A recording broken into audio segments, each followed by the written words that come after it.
Hi everybody, Brandon Tallsman, Jasper County Supervisor. You'll have to excuse the noise. It's the end of the weekend. My wife and I are number one, exhausted, and I think just don't feel like moving off the couch, so you're gonna have to put up with the kids in the background. Number two, it's now wet and windy and kind of cold outside. So, And what were we gonna do? I don't know what were we gonna do. We were gonna roast s'mores. Oh with the yeah, we were kids. gonna roast s'mores with the kids, but yeah. Got rained out. Then it rained, so we're letting them play video games and eat popcorn. So, yeah. What are you all doing this weekend? Anyway. So, wanted to come. Election's about 2 weeks away now. So, I want to do a video talking about election integrity and the system that we have in place here in Iowa. Because I feel like I don't feel, I know for a fact that these conversations are taking place. Ever since the election 2 years ago, whether there was election fraud or not is really neither here nor there. Now the problem is now that seed has been planted, and I don't think that enough has been done, especially here in the state of Iowa, to dismiss those fears and stuff, and it's going to end up coming back and hurting voter turnout.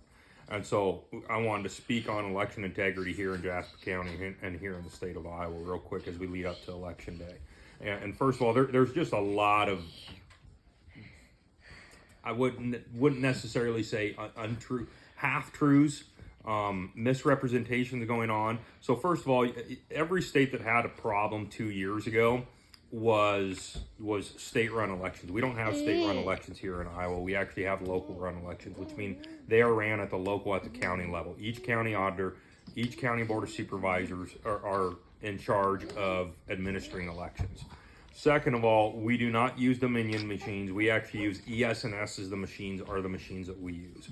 ES&S is a very good company. They have multiple people coming on, and I'm telling you that this process starts weeks upon weeks ahead of the election of checking the machines and checking them again and running test ballots through them to make sure that every machine, guys, hey, making sure that every single machine is reading properly, that the ballots are reading properly. None of the machines have modems in them. They cannot be accessed from the outside. They cannot be hacked. They cannot be manipulated. Further, we have an equal number of poll workers, both Democrat and Republican, at every single poll location, including in the courthouse when they're running through the absentee ballots. There are equal number Democrat and Republican poll workers in every single location. After the election is done, and then our new software, our new software, check-in software that we just purchased a couple years ago, is really it's foolproof. It's idiot proof. It is very user friendly. It's very sorry, kids are distracting me with the Wii and the noise. It's very user friendly. Very simple to use, and what it does is, like, say I request an absentee ballot and I vote absentee, then I go to my polling place and try to vote the day of. When they scan my driver's license, it's going to flag me that I've already voted somewhere. So then I would have to do, I could swear that, oh no, I didn't, in which case, the poll workers could allow me to do a provisional ballot. And then they would discern later whether I had or had not cast an absentee ballot or voted in another location.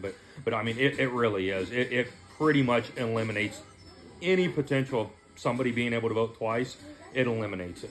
If you go to the wrong polling place. Yeah, if you go to the wrong polling place, it'll tell you that you're in the wrong place and give you directions on how to get to the correct polling place. Yeah. It also, ballot harvesting does not happen in the state of Iowa. It's not widespread. Somebody depositing 100 ballots in the drop box in the middle of the night. It doesn't work. Does not work that way. It is under constant surveillance. There is a chain of custody, just like there's a chain of custody with evidence. There's a chain of custody when it comes to dealing with ballots. We keep all of our paper ballots for, I think, it's either 12 months or 18 months. So if necessary, can go back, be recounted again. The machine count outs can be compared to the actual paper ballots. There is an independent audit done. We actually have to count that at the end of the night. Yeah, to make sure. Yeah. But what I'm talking about is the ballots that were actually cast in that election. Oh, okay. There's also an independent audit done by the Secretary of State's office randomly in one polling location in every single county after every single election cycle. So they will pick one polling location at random and audit that machine and hand count the ballots and double check to make sure that everything was recorded and went through properly. And then the auditor staff conducts an independent audit to make sure that everything was done.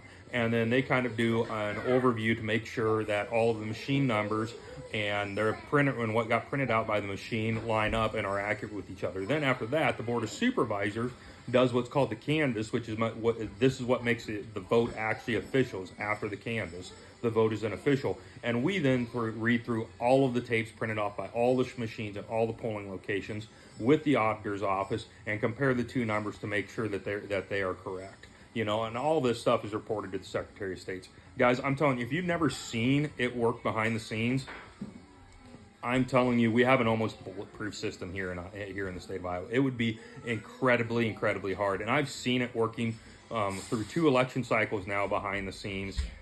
I'm telling you, it is an extremely good system.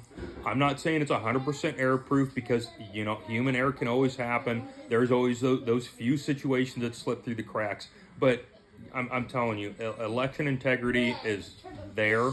It is very, very good in the state of Iowa. We have a very good system in place, and I have the utmost trust and trust in the system. So please, if you've still got fears of what may or may not have happened from 2 years ago, please don't.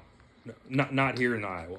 If you're debating about not turning out because of something that you saw on a YouTube video or a Facebook post or heard from somebody else, here in Iowa, I'm telling you, it's null and void. It's a non-issue.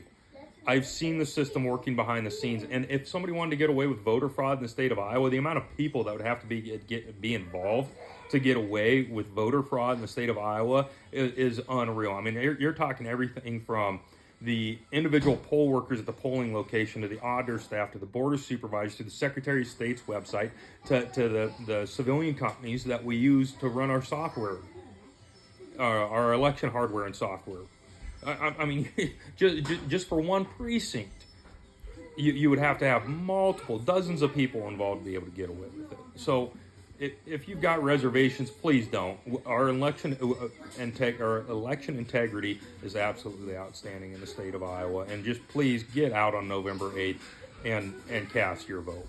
So I hope you all have a good remainder of your weekend. And yeah, I'll do another video about something else later on down the road. So yeah. And I would add, if you have concerns about election integrity, become a poll worker. Yep. You're desperately needed, and Yep. then you can see behind the scenes what exactly it takes. If someone was trying to commit voter fraud, how difficult it would be and how secure voting in Iowa actually is. Yep. And on those machines, so just so you know also, those machines, it is backed up, the tally is backed up on the hard drive. It is then also put on a thumb drive. That thumb drive is and somebody is in custody of that thumb drive, brings it from the courthouse down to the machine. The results are put into that thumb drive from the machine. They're backed up on the hard drive, and all of that is backed up by the paper ballots themselves. That thumb drive is then brought up, and those numbers are reported to the auditor's office and the Secretary of State's website. And at the end of the election process, all of those numbers have to coincide with each other. And if they don't, guess what happens? An automatic recount gets triggered, just like what we had 2 years ago. I mean, guys, I'm telling you, it's a pretty bulletproof system. Or get involved. I mean, if you're curious to see it yourself, like Holly's just said, I mean, volunteer to be a poll worker. You get paid to do it, by the way, too. You get paid, yeah. So, yeah, it's an interesting process to watch, too. It really is. I mean, there's so much that goes on behind the scenes that you don't know, that you're unaware of, and it really is just kind of a cool process to see, too. So, yeah, have a good weekend.